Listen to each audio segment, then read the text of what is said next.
जय हिंद जय बिहार। आज हम दुर्गा पूजा पर निबंध दे रहे हैं।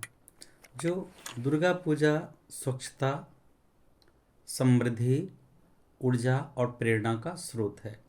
ये असत्य पर सत्य की विजय का भी प्रतीक है। असुरों का जब अत्याचार बढ़ गया था तो उसका अंत के लिए माई शक्ति का जन्म हुआ, दुर्गा शक्ति का जन्म हुआ।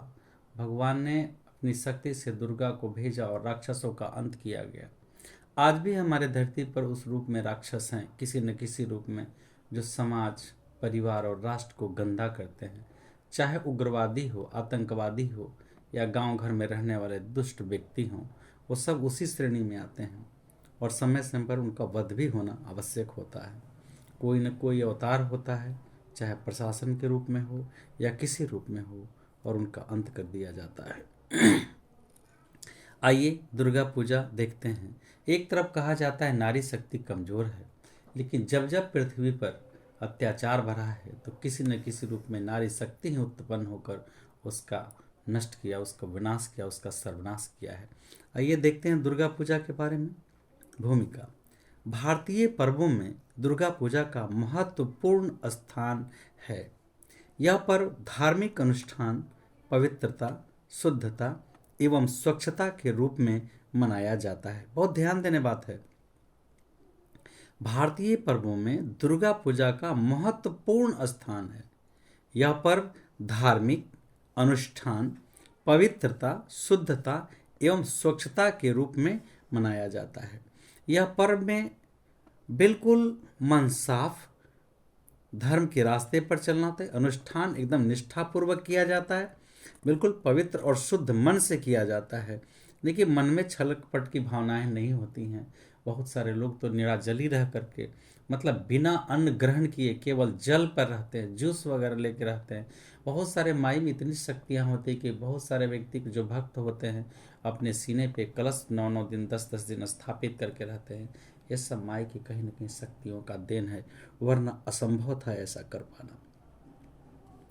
यह अधर्म पर धर्म की विजय का प्रतीक है। यह पूर्वी भारत का प्रमुख उत्सव है, परंतु यह संपूर्ण भारत में बड़ी धूमधाम से मनाई जाती है। यह 10 दिनों का पर्व होता है, जिसमें माता आदि शक्ति की 9 रूपों की एवं ध्यान किया जाता है, और यह माँ अपने भक्तों को रोग शोक से मुक्त कर प्रगति और उन्नति का मार्ग प्रदान करती है। कुल मिलाकर यह प्रथम तिथि से लेकर के प्रथम तिथि को कलश स्थापना हो जाता है, और उससे हर रोज अलग अलग माई का रूप का पूजा पाठ होता है, और नवमी को यह पूर्ण होता है, और अंत में दसवीं को इसका पूर्ण रूप से पूजा समापन हो जाता है। पर्व मनाने के पीछे धार्मिक कथाएं क्या है? दुर्गा को शक्ति और ऊर्जा का प्रतीक माना गया है। दुर्गा शक्ति तो है ही, लेकिन जैसे हम उनका ध्यान करते हैं तो हमें एक विशेष प्रकार की ऊर्जा प्राप्त होती है। चाहे वो ऊर्जा शक्ति के रूप में आ जाए या किसी भी तरह से अनुभूति हो, एक अलग प्रेरणा भी आती है। मतलब माई बहुत शक्ति देते हैं। दुर्गा को शक्ति और ऊर्जा का प्रतीक माना जाता है। ये अपने भक्तों को सही मार्गदर्शन करती हैं, निर्भय बनाती हैं तथा विशेष ऊर्जा और शक्ति प्रदान करती हैं। जो काम न करने की सक्षमता हो वो भी काम कर मनुष्य कर लेता है। जो सत्य मार्ग का हो, कोई गलत काम नहीं कर पाता है माई का भक्त, लेकिन सच्चे हृदय का हो तब। जब धरती पर असुरों का अत्याचार बढ़ गया था, तब शक्ति ने दुर्गा अवतार लेकर रक्त बीज, चंडमुंड इत्यादि राक्षसों का वध किया, और ऋषि संत तथा प्राणी जन राक्षसों के कहर से भय मुक्त किया। तो रक्त बीज दुर्ग जब धरती पर अत्याचार बढ़ गया था, तो जो भी संत मुनि ऋषिगण पूजा पाठ करते थे, यज्ञ करते थे, तो राक्षस उन पर विघ्न डालता था, बहुत तरह के प्रताड़ित करता था, उनकी हत्या कर देता था। यह अत्याचार को देखकर भगवान विष्णु ने अपने शक्ति से, ब्रह्मा विष्णु महेश ने अपनी शक्ति से दुर्गा शक्ति को उत्पन्न किया, और इस तरह से राक्षसों का वध हुआ और संत ऋषि और प्राणी जगत में शांति स्थापित हुआ। अब महाभारत के अनुसार और रामायण के अनुसार भी दुर्गा शक्ति की आराधना राम भी किए हैं और अर्जुन भी, तभी पांडवों का वध हुआ और रामायण में रावण का वध हुआ। अर्जुन ने भी माता शक्ति की आराधना की और दुष्ट कौरवों का नाश किया। मार्कंडेय पुराण और देवी भागवत में महाशक्ति चंडिका का गौरवगान किया गया है। देखिए, मार्कंडेय पुराण है, उसमें देवी भागवत में महाशक्ति चंडिका का गुणगान या गौरवगान किया गया है। श्री राम ने दुर्गा की आराधना की और उनसे अपरिमित बल, ऊर्जा एवं शौर्य प्राप्त कर विद्वान पर कर्म से दुष्ट रावण का वध किया। रावण तो प्रचंड विद्वान था, ज्ञानी था, लेकिन उसका कर्म दुष्ट था। वो कर्म से दुष्ट था, कर्म से राक्षस था, अधर्मी था, इसलिए उसका दुष्ट का वध किया। राम, यहाँ पे एक कथा है कि रावण बहुत पराक्रमी था। उसके पास हर तरह के अस्त्र शस्त्र और विद्याएं थी। यहाँ तक कि आकाश मार्ग से लड़ने की क्षमता थी। बहुत तरह के शक्तियाँ उन्हें तपोबल ब्रह्मा विष्णु महेश से करके अस्त्र शस्त्र प्राप्त कर लिए थे। इससे उसे मार पाना असंभव था। एक बार क्या हुआ कि एक ज्योतिषाचार्य रावण के पास था। तो ज्योतिषाचार्य को कहे कि देखो, रावण की मृत्यु का संयोग कब बनता है, उसे बनाओ। वो कहा ज्योतिषाचार्य कि महाराज, हे महाराज रावण, राम की मृत्यु का योग तो है ही नहीं, वो तो अजन्मा अनश्वर हो जाएगा। तो जन्म लिया है पर उसका नाश संभव नहीं है। तो उसने डरा कर कहा उस ज्योतिषाचार्य को कि अगर उसका संयोग नहीं है तो तेरा मृत्यु का संयोग है। वो क्या किया, डर से ज्योतिषाचार्य जैसे ही ग्रह नक्षत्र के चाल को बदलने लगा, एक महान ऋषि को ये हो रहे ब्रह्मांड में उथल पुथल का पता चल गया कि कैसे क्या हो रहा है। उतरत श्री राम के पास आते हैं, जहाँ राम रह रहे थे, आदि पूजा कर रहे थे। वहाँ कहता है, हे राम, यदि रावण का वध करना है तो आपको आदि शक्ति की आराधना करनी होगी। और इस तरह से आदि शक्ति की आराधना करते। युद्ध तो कई दिनों से चल रहा था पर रावण नहीं मारा जा रहा था। आदि शक्ति माँ दुर्गा की आराधना करते हैं श्री राम, और यहाँ विभीषण का बुद्धि बदल जाता है उस माई की आराधना से। और फिर वो बता देता है कि हे प्रभु, रावण का जो प्राण है वो उसके नाभिक में है, क्योंकि उसको नाभि में अमृत है। जब तक नाभि में नहीं मारेंगे बाण, तब तक उसकी मृत्यु संभव नहीं है। युद्ध तो कई दिनों से चल रहा था, तो इसके पहले क्यों नहीं बताया था विभीषण? पहले तो नहीं बताया, लेकिन जैसे ही माई की शक्ति की आराधना किए, उसके बुद्धि और विचार बदल गए। सरस्वती के रूप में उसके मस्तिष्क पर माँ विराजमान हो गई और रहस्य को बता देता है। और इस तरह से प्रभु राम रावण के नाभिक में मारते हैं और उसकी मृत्यु हो जाती है। तो इस तरह से फिर देखिए, मार्कंडेय पुराण और देवी भागवत में महाशक्ति चंडिका का गौरवगान किया गया है। श्री राम ने दुर्गा की आराधना की और उनसे अपरिमित बल, ऊर्जा एवं शौर्य प्राप्त कर विद्वान पर कर्म से दुष्ट रावण का वध किया, क्योंकि उसका अपराध अक्षम्य था। उसने बहुत सारे स्त्रियों का अपहरण कर लिया था, लेकिन गलत से सीता पर नजर पड़ी और उसका सर्वनाश हो गया। इसलिए कहा जाता है कि कभी भी अपने धन, ताकत और ज्ञान का गलत प्रयोग ना करें। अगर ऐसा करेंगे तो आपका नाश निश्चित है, समूल नाश, पूरे वंश के साथ सर्वनाश हो जाएगा। जिस तरह से कौरव और रावण का हुआ। कहा भी जाता है, जुर्म किए तो तीनों गए, धन, धर्म और वंश, ना मानो तो देख लो रावण, कौरव, कंस। रामायण के अनुसार श्री राम जी ने आश्विन शुक्ल पक्ष दशमी के दिन रावण का वध किया था।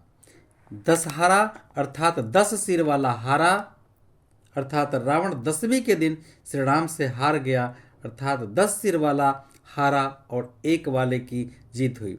तो हम यहाँ स्पष्ट रूप से कह सकते हैं कि दशहरा का मतलब 10 सिर वाले हारा और एक वाले जीता, यही होता है दशहरा। यानी रावण हारा और श्री राम की विजय हुई।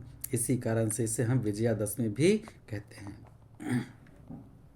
अब इस पर्व को हम कब मनाते हैं? मनाने का समय, यह पर्व लगातार 10 दिनों तक मनाया जाता है। आश्विन शुक्ल पक्ष के एकम अर्थात प्रथम तिथि को होती है और उसी दिन से गली, गांव, शहर, महानगर में वेद मंत्रोच्चारण गूंजने लगता है। माता के आगमन की अनुभूति होने लगती है। जैसे ही मंत्रोच्चारण होता है, पूजा पाठ, कलश स्थापना शुरू हो जाता है। उस मंत्रोच्चारण से और मंगल ध्वनि से, मंत्रोच्चारण के मंगल ध्वनि से जैसे लगता है माता आदि शक्ति का आगमन होने लगा है। भक्तों के शरीर के अंदर एक अदृश्य ऊर्जा की अनुभूति होती है, एकदम फीलिंग्स होती है माई के शक्ति सुन करके, या माई के भक्ति का गुणगान सुन करके, उनकी शक्ति का गुणगान सुन के रोम रोम खड़ा हो जाता है, और जैसे लगता है माई वास्तव में प्रवेश कर चुकी है नगर बस्ती गांव शहर में। जिसका प्रमाण है कि जो व्यक्ति बिना अन्न खाए एक दिन भी नहीं रह सकता, वह निर्जली या फलाहार के दम पर 10 दिन कैसे पर्व को पूरा कर लेता है।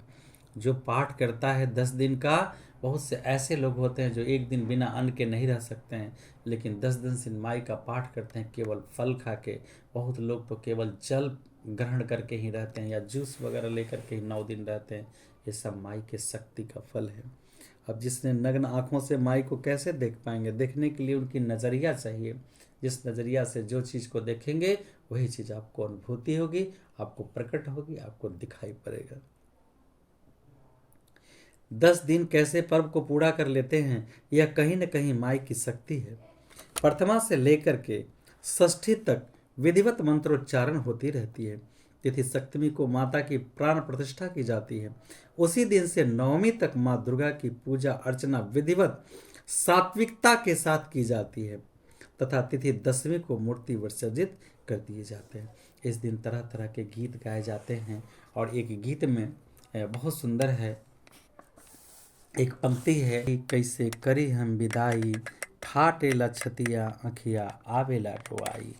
माई को अनुभूति करते हैं, इस दर्द में समा जाते हैं। माई की विसर्जित होते हुए स्थिति में उन्हें बहुत दर्द होता है, और ये अपनी दर्द को इस गीत के माध्यम से बयां करते हैं। माई रे माई कैसे करी हम विदाई, फाटेला छतिया अखिया आवेला टोआई। उपसंहार: दुर्गा पूजा एक धार्मिक एवं सांस्कृतिक अनुष्ठान है। यह पर्व हम आस्था पूर्ण करते हैं, जिससे हमारे संस्कार परिशुद्ध एवं सात्विक होते हैं। इसमें कभी भी धन वैभव दर्शन नहीं करना चाहिए, नहीं दिखावा नहीं करना चाहिए। धार्मिक उन्माद, धर्म के नाम पर कोई दंगा, व्यंग किसी पर या किसी दूसरे धर्म का अपमान नहीं करना चाहिए। बहुत लोग ऐसे होते हैं कि हर क्षेत्र में चारों धर्म के लोग रहते हैं, तो कुछ लोगों को ऐसा देखा जाता है कि जय श्री राम, जय माँ दुर्गा किसी के दरवाजे पे जाके कहते हैं। ये गलत चीज़ है, या उनको उकसाते हैं या भड़काते हैं। नहीं, क्या हमारे धर्म में यही सिखाया गया है कि किसी व्यक्ति विशेष या किसी व्यक्ति को या किसी धर्म को हम अपमानित करें? नहीं, सभी धर्मों में एक ही बात लिखा है, इंसानियत की रक्षा, ईश्वर का समर्पण, ईश्वर को अपने दिल से अनुभूति करना, उन्हें महसूस करना, किसी को कष्ट न पहुंचाना। इसलिए इसमें कभी भी धन वैभव नहीं दिखाना चाहिए। धार्मिक उन्माद, व्यंग या किसी दूसरे धर्म का अपमान नहीं करना चाहिए। प्रतिमा गंगा में विसर्जित नहीं करना चाहिए, क्योंकि प्रतिमा में जो केमिकल होता है वो जाके घुल जाता है, गंगा जल गंदा हो जाता है, उसमें रहने वाले जीव जंतुओं के लिए काफ़ी हानिकारक होता है। यहाँ तक कि उसमें जो जहरीले चीज़ होते हैं उनसे मृत्यु हो सकती है। इसलिए गंगा को साफ करना हमारा फर्ज है। उसे कहीं छोटे तालाब में विसर्जित कर देना चाहिए, लेकिन गंगा को गंदा नहीं करना चाहिए। इससे जल प्रदूषित होता है। आज बहुत दुख के साथ कहना पड़ता है कि कुछ लोग इस धर्म के नाम पर बाह्य आडंबर, दिखावा और कुछ गलत करते हैं। अब बाह्य आडंबर क्या हुआ? बड़ा बड़ा स्पीकर लगा देते हैं। कोई आसपास में ऐसा भी व्यक्ति होता है जो हार्ट का हृदय रोगी हो, उसके दिल पर क्या बीतता है, हर क्षण मौत से लड़ते रहता है।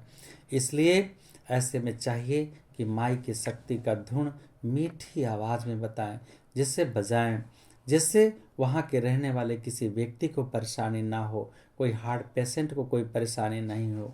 उस पर्व को खुशी खुशी वो भी महसूस करे, माई का अपनी अंतर आत्मा से अनुभूति करे, उसे सुख समृद्धि मिले। न कि हम दूसरे को कष्ट दे के और स्पीकर बहुत तेज से बजा देते हैं। कभी कभी तो कुछ लोग इतने तेज स्पीकर बजा देते हैं, लाउड स्पीकर, जिससे किसी आम आदमी को भी परेशानी होती है, यहाँ तक कि हार्ट धड़कने लगता है एक स्वस्थ व्यक्ति को। क्या ये उचित है? आप खुद सोचिए, और अगर समझदार हैं तो इस पर सख्त से सख्त पाबंदी लगाइए। मीठी धुन में, माई की भक्ति तो मीठे धुन में होता है, न कि चिल्ला करके होता है। ये बाह्य आडंबर। और कुछ गलत करते हैं, ज़बरदस्ती डरा धमकाकर चंदा वसूल करते हैं। इससे धर्म का अपमान होता है। आप ही बताइए, किसी व्यक्ति से पूजा के नाम पर अगर आप ज़बरदस्ती चंदा लेते हैं तो क्या अपने धर्म का अपमान नहीं होता है कि ये व्यक्ति चंदा लेता है, ज़बरदस्ती लेता है? तो दिल से स्वीकार करे, जो दिल से उठा के दे उसे ही ग्रहण करना चाहिए, ऐसा नहीं करना चाहिए। दुर्गा शक्ति की देवी हैं, दुर्गा शक्ति की देवी हैं। उनकी शक्ति से मन शुद्ध होता है, शरीर निरोग होता है, परिवार, समाज, गांव तथा राष्ट्र का कल्याण होता है। तो इस तरह से मैं दुर्गा पूजा पर जो निबंध दी, इस पर आप अमल करिए, ध्यान दीजिए। अगर आप माई के भक्त हैं, मूर्ति स्थापित करते हैं, तो इस बात पर ध्यान देना है कि आपके वजह से किसी को कष्ट नहीं हो, बल्कि ज़्यादा से ज़्यादा आप किसी को प्रसन्न कर सके, सुखी कर सकें। क्योंकि इस पर्व के माध्यम से आपको यही उद्देश्य होता है कि सबों के अंदर खुशियाँ आएँ। तो अगर एक भी व्यक्ति आपसे खुश नहीं हुआ तो समझिए ये पूर्ण रूप से कैसे पूजा आपका सफल होगा। मैं एक कहानी आपको बताता हूँ। एक बार जब युधिष्ठिर कौरवों का युद्ध नाश करके युधिष्ठिर जब राजा बने तो उनको अपनों के छूटने का, अपनों की हत्या का बहुत गम था, दर्द था। वो रो रहे थे व्याकुल होकर के। तब कृष्ण ने उन्हें समझाया कि यदि आपको ऐसा होता है तो आप एक यज्ञ करवाइए, उस यज्ञ से आपको मुक्ति मिल जाएगा। उन्होंने यज्ञ करवाया और बोला एक भी आदमी 1 घंटा टांग दिया। बोले युधिष्ठिर ये कैसे पता चलेगा कि सभी व्यक्ति खाना खाना खा लिए इस भोज में? तो भोज का आयोजन किया गया था। तो उस भोज में कृष्ण बोले 1 घंटा टांग दीजिए, अगर घंटा अपने आप बच जाएगा तो आप समझिए कि सभी व्यक्ति भोजन ग्रहण कर लिए हैं और आपका यज्ञ सफल हो जाएगा। करीब रात होने वाला था, तमाम लोग खा चुके थे, लेकिन घंटा नहीं बजा। तब पूछे कृष्ण से धर्मराज कि बताइए हे मित्र, हे सखा, कहाँ घंटा बजा? यानी मेरा यज्ञ सफल नहीं हुआ, ऐसा कैसे संभव है कि अपने आप घंटा बज जाएगा? वो तो अंतर्यामी थे कृष्ण। उन्होंने बोला चलिए आप मेरे साथ। युधिष्ठिर खुद और कृष्ण रथ पे बैठे और जा रहे हैं, जा रहे हैं, जा रहे हैं, जा रहे हैं। जाते जाते एक जंगल में देखा कि एक व्यक्ति जंगल में पड़ा हुआ है। उससे पूछे कि आपने खाना खाया? तो कि नहीं। चलिए, तो नहीं। कहा कि क्यों? तो चादर हटा के देखते हैं तो अपाहिज था। उसे रथ पर बिठाते हैं और लेकर के आते हैं। अब भोज जैसे ही नेवाला मुंह में तोड़ के डालता है, घंटा अपने आप बज उठता है और यज्ञ सफल माना जाता है। मेरे मित्र, जब आप पूजा करते हैं, मेरे भाई, मेरे शिष्य, जब आप पूजा करते हैं तो इस बात का ध्यान रखें कि आपके द्वारा किसी व्यक्ति को कष्ट न होने पाए। स्पीकर मीठी धुन में बजाएं ताकि बीमार व्यक्ति भी इसे अच्छा से सुन सके, उससे कष्ट नहीं हो। आप बताइए, क्या ऊंची ध्वनि वाले जो साउंड आप लगाते हैं, क्या आपको कष्ट नहीं होता है? अगर आप यंग हैं, युवा हैं, तो आपको कष्ट हो रहा है, तो वो व्यक्ति जो वृद्ध है, वो मेरे माता पिता हैं, मेरे दादा दादी हैं, क्या आपको कष्ट नहीं होता उनके तकलीफ को दे करके? तो मैं खुश अपने अपने भी दर्द सहूँ, औरों को भी दर्द में करूँ, ये कैसी वेदना देना है किसी को? पर्व को अच्छी तरह मनाइए, बहुत अच्छा है। ये त्यौहार असत्य पर सत्य की विजय का प्रतीक है। तो इन सब चीज़ों पर हम लोगों को ध्यान देना चाहिए। ज़बरदस्ती किसी से चंदा वसूला जाता है तो ईश्वर का अपमान होता है, ऐसा नहीं करना चाहिए। तो और पूजा में स्वच्छता रखें, सभी के साथ अच्छा व्यवहार रखें, सभी धर्मों में मिलाप रखें, सभी धर्म को साथ लेके चलें, तभी ये पूजा का अवसर होगा। क्योंकि हम सब हिंदू, मुस्लिम, सिख, ईसाई सब आपस में भाई भाई। जब हम जन्म लेते हैं तो कहाँ हमारे अंदर भेद होता है? हमें पता है कि हम हिंदू हैं या मुस्लिम, सिख है या ईसाई। 4 बच्चे अगर एक साथ माँ जन्म देती है, चारों को मिला कर मैं पूछता हूँ ये किस धर्म का है? तो न आते वक्त धर्म था, न मैं जाता हूँ तो धर्म है। एक तरह आए हैं फटे में लिपट कर और फिर नए में लिपट कर जाएंगे, फिर किस बात की चिंता है? तो धर्म का रक्षा करना हम सबका दायित्व है। जय हिंद, जय बिहार।